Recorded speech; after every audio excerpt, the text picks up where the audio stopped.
Juan Cheput, dirigente de Perú Posible, me acompaña esta tarde para analizar lo que ocurrirá mañana, cuáles son los escenarios de aprobarse o no aprobarse el voto de confianza al gabinete Jara, y de ahí en adelante cómo queda el ámbito político con esta situación. Juan, ¿cómo estás? Buenas tardes. ¿Cómo estás, Pamela? Primero que nada, quería unirme a tus palabras, a tus sentidas palabras sobre el fallecimiento de Enrique Sileri, y transmitirle también mis condolencias a Marco, a Drusila, a toda la familia, ¿no? Nos sumamos todos a eso, sí. Bien, ¿crees que ya consiguieron los votos necesarios para que mañana, y con este gesto de Nadine Heredia, la presidenta del partido, de que cederían en el tema de las AFPs aparentemente? Yo creo que sí. Aún más, considero que el anuncio del ministro Mayorga el día de ayer, en el sentido de que no iba a renunciar, es consecuencia de que ya tienen los votos. Yo estoy absolutamente convencido de que él no haría eso si al día de ayer no hubieran conseguido los votos. Por lo tanto, el solo hecho de que él salga a desmentir al vocero Josué Gutiérrez, que en la mañana había dicho que todos los ministros habían puesto sus cargos a disposición, claro. Luego sale él a decir que es mentira. Fuentes del Ejecutivo empezaron a llamar a periodistas para decirles que eso era falso, significa que ya han conseguido los votos. Pues de lo contrario, obviamente, manifestaban aún más debilidad de la que tienen. Ahora, en relación al tuit de Nadine Heredia, eso también tiene sus consecuencias y sus interpretaciones. Es obvio que ella sabe que no puede dar marcha atrás en ese tema, que ya hay una presión de la ciudadanía y que está generando, obviamente, una corriente en contra del gobierno. Pero también es cierto que su ministro estrella, el señor Luis Miguel Castilla, es el que más defendía esa posición. Lo hizo inclusive durante el debate de la presentación en el Congreso. Y lo hizo durante varias semanas una vez que se empezó a cuestionar ese tema. Por lo tanto, con ese tuit le quita el piso a Luis Miguel Castilla. Y también a Piero Gessi, que inclusive en una entrevista, en Gestión, si no me equivoco, indicó que deberíamos agradecer los independientes, o deberían agradecer los independientes, de que el gobierno los fuerza a ahorrar, ¿no? Lo cual me parece un despropósito, ¿no? Totalmente. Entonces, más de un ministro en el gabinete se quedan, como dice, se quedan sin piso. Se quedan sin piso ante esta situación. Bien, ahora, no solamente se reclama el tema de Castilla y las AFPs, porque incluso la semana pasada se hablaba que debería irse también es Castilla, pero yo creo que es un ministro casi inamovible. No ocurre lo mismo con Midori de Javich respecto al tema de la huelga médica y la resistencia de los médicos en huelga a esta reforma de la salud, esta reforma profunda, porque el tema de que ingresen capitales privados es a lo que básicamente se están oponiendo. Bueno, en el caso de Luis Miguel Castilla yo considero que hay otros ministros, hay otras personalidades, Liliana Rojas, por ejemplo, economistas de primer nivel, Juan José Martans, que podrían asumir ese encargo sin ningún problema. Y Perú Posible como aliado, digamos, aliado político del gobierno, no se lo ha propuesto, no le ha dicho, o sea, es el momento del cambio para que incluso, o sea, digamos, atemperar las aguas. No, yo creo que en ese caso el gobierno está manejando sus fichas completamente solos, ¿no? Aislados como siempre. Aislados como siempre lo han hecho, claro, a lo largo de estos 3 años. Como siempre. Y por eso es que han cometido tantas torpezas políticas, por llamarlo así, con el nombramiento de Ana María Solórzano en la presidencia del Congreso, porque una presidenta del Congreso no permitiría que vaya un gabinete sin tener primero los votos. El esperar el último momento para irse a una especie de ruleta rusa para saber qué es lo que pasa, pues demuestra de que no hay la experiencia política necesaria ni la capacidad para generar consensos ante la presentación de un gabinete. Por lo tanto, yo creo que ellos están resolviendo Ana Jara, porque Ana Jara hizo su tarea, ¿no? Se reunió con todos los partidos políticos. ¿Eso fue solamente un gesto para la foto o...? Fue un gesto más mediático que político, porque ¿qué es lo que haría cualquier eventual nuevo premier? Se reúne con sus aliados y con aquellos que son afines, sin ser aliados, y decides quién es tu adversario. En política uno tiene la capacidad de definir a quién le contesto, a quién no, quién es mi enemigo, quién no, quién es mi adversario. Ella sabía que los apristas y el fujimorismo estaban completamente en contra y no podía convencerlos de que votaran por ella. Por lo tanto, tendría que haber cerrado filas con aquellos grupos que en cierta medida eran afines y no lo hizo así.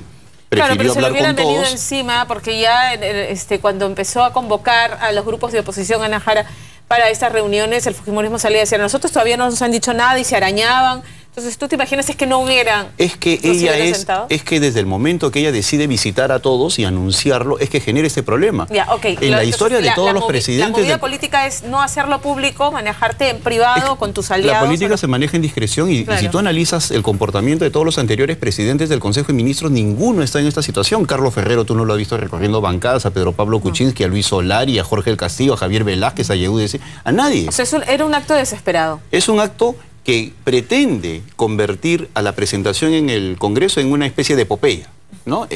Vamos a la gran epopeya de conseguir el voto. Cuando no es así, es un acto que tiene mucho de simbólico, que es importante porque legitima al gabinete, pero que básicamente consiste en generar consensos con aquellas fuerzas políticas que son afines o que son aliados y de esa manera tener una exposición satisfactoria. Pero cuando pretendes convertir esto en una gran epopeya para que luego, cuando te dan la investidura, sales como triunfador, pasa esto. Este tipo de cosas, de que no tienes ni soga ni cabra. Ella salió durante 2 días, ojalá que consigamos el voto de confianza y empieza a visitar a todas las bancadas. La opinión pública dice, uy, este es un tema muy importante, claro, va a generar un gran esfuerzo, etcétera, etcétera, y tiene el efecto contrario. ¿Por qué? Porque desde el momento que visitas una bancada, la bancada te va a plantear exigencias. Claro. Y si esas exigencias no las dices en el mensaje, no las recoges, pues te dicen, yo te hablé, yo te pregunté, yo te dije, yo te sugerí, no me has tomado en cuenta, voto en contra. Exacto. O sea, solita se pone la soga al cuello. Pero tampoco, o sea, yo creo que Ana Jara tiene poca radio de acción en el interior del gabinete. Que finalmente no es ella quien decide, sino que deciden el presidente y su esposa. Porque si no hubiera podido evitarse todo esto y decir, ok, lo de las AFP, Coincido. Sino esperar al filo de la navaja para tomar esta decisión. Es que ese es el otro gran problema que tiene Ana Jara. No le han dado independientemente de sus calidades personales, que es una buena señora, independientemente de eso, ella no tiene peso político. Y eso no es ofenderla. Ella no tiene capacidad de decisión. Ante parlamentarios con oficio, como Mauricio Müller, Javier Velázquez, o Víctor Andrés García Belaúnde, o Javier Bedoya, o Alberto Bengolea, ella ofrece algo y el interlocutor sabe que no va a poder cumplir lo que ofrece, porque ni siquiera ha podido colocar a ni un ministro, ni siquiera puede plantear una agenda legislativa. Entonces, ni le puede pedir a Eleodoro Mayorga que se vaya. El señor Eleodoro Mayorga no es el que tiene que hablar, la que tiene que hablar es ella y decir, ni siquiera sin consultarle a él, salvo por cortesía, de que el señor sale del gabinete y que por lo tanto se va a tomar o se va a acoger el pedido de la oposición, pero ni siquiera hace eso porque no puede. Porque el señor Eleodoro Mayorga tiene que reportar al presidente, a Nadine y a Luis Miguel Casilla, que es el premier en la sombra y sigue siéndolo, ¿no? Ahora, esta respuesta que nos acaba de dar Julia Tevez, que está en el Congreso de la República el mecanismo para, si no aprueban a la gestión de Mayorga, censurarlo, digamos, interpelarlo y censurarlo a él personalmente. Entonces, ¿podría hacer esto ya? Cedimos en las AFPs antes de la aprobación del voto de confianza, es nuestra palabra. Y número 2, ya después de aprobar el gabinete, lo llaman, lo interpelan, lo censuran y cambiamos. Es que mira, la señora Julia Tevez parece que vive en un mundo paralelo. El Perú no está para estas crisis porque el solo mecanismo de la censura exige todo un tiempo, ¿no? Primero presentan la moción de interpelación, esta se somete a un periodo, luego de ese periodo se presenta el ministro, luego viene otro periodo, finalmente se vota la censura. Durante todo ese interín, el sector energía y minas va a estar paralizado, pues no sabes en qué situación va a quedar el ministro.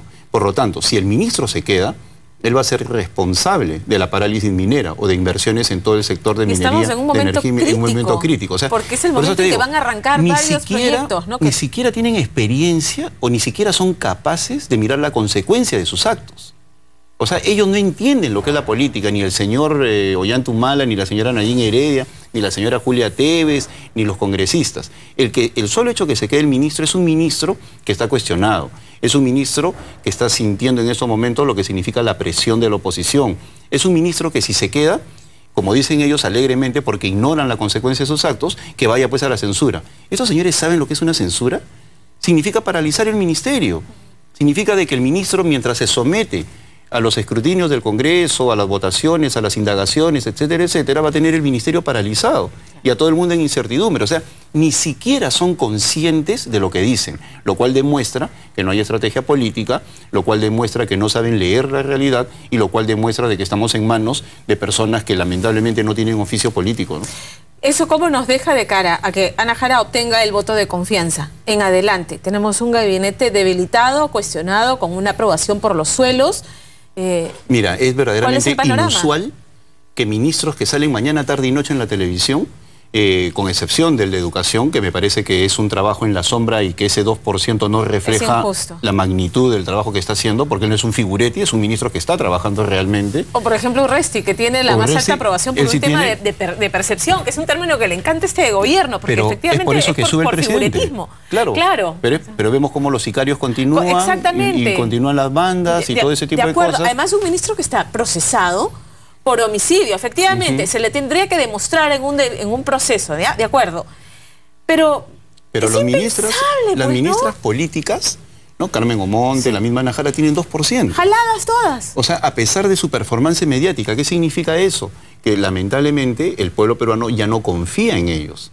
Y no confía en ellos porque se da cuenta que muchas de las cosas es aparatosidad, es simplemente presencia mediática, pero resultados concretos no hay.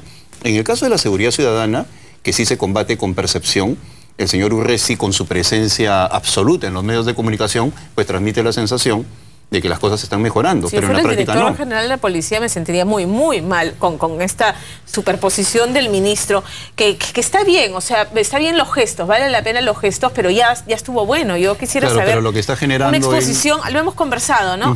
A mediano plazo, ¿qué vamos a hacer con crimen organizado? ¿Qué vamos a hacer con sicariato? ¿Qué vamos a hacer con corrupción al interior de la policía? Nada, no hay planes, no hay objetivos, no hay metas y simplemente presencias del señor ministro en la cual muestra pues los estuches de celulares, las baterías. Exacto. Y cosas de ese tipo, con lo cual está estimulando a la delincuencia, porque él decomisa los celulares que quitó, entonces los delincuentes no tienen que vender y salen a robar más. Entonces, y toda la gente que mete a las comisarías al día siguiente, ¿qué pasa con los fiscales? Dicen, como no siguen flagrancia, pues tienen que salir libres. Entonces, la aparatosidad sigue, mientras tanto siguen los crímenes de autoridades, siguen los crímenes por encargo como el sicariato y sigue la delincuencia en todas partes, ¿no? Es una apariencia nada más. Bien, entonces, una vez más el tema, si se aprueba el gabinete, ya, le dan el voto de confianza, la oposición ha quedado empoderada después de este proceso. Indiscutiblemente, y hay cosas más graves, Pamela. Mira, en primer lugar, a partir de mañana, yo creo en principio que le dan el voto de confianza mañana, ya tienen los 5 votos. ¿Es lo que desearías? A pesar de toda esta situación. La verdad es que yo creo que lo que viene a continuación es un papel más activo de la oposición y por otro lado espero que la señora Ana Jara entienda que tiene que hacer cambios radicales en el gabinete. Ella no puede cometer el error del premier Villanueva. El premier Villanueva obtuvo la investidura y luego quiso hacer cambios después de 2 o 3 meses. Y después de 2 o 3 meses está más debilitado y lo sacaron a él. Tiene que aprovechar y hacerlo sobrecaliente y terminaron sacando. Así es, entender ese porcentaje, 2%, 1%, significa que son ministros que no generan confianza. Cuando hablas de cambios radicales, ¿es sacar a Castilla? ¿Sacar a Mayorga? No hay que tenerle miedo a sacar a Luis Miguel Castilla. Yo no lo considero alguien de polendas. Es un buen ministro y nada más. Porque la situación económica del país es responsabilidad del señor Castilla. Lo que pasa es que los poderes fácticos, los intereses económicos, esos que por ejemplo lo forzaron a sacar adelante este tema de las AFPs, son las que salen a decir públicamente que se debe quedar. ¿Por qué? Porque es funcional a ellos, pero no es funcional al país. Entonces se necesita ahí un ministro con otras características. Lo que hay en estos momentos es un mercantilismo rampante, del cual la gran responsabilidad del señor Luis Miguel Castilla. O sea, él debería evaluar ese tuit de la señora Nadine Heredia y él mismo pedir su relevo. Y por otro lado, hay otros casos en los cuales sí se deben hacer cambios. Creo yo que exigirle públicamente a la señora Ana Jara sería una descortesía, pero ella tiene que entender de que los cambios se deben estar a la vuelta de la esquina, porque en estos momentos no solamente está esta situación en la cual ellos no gozan de la simpatía, sino que tienen que darse cuenta que ya no tienen ni siquiera mayoría simple en el Congreso.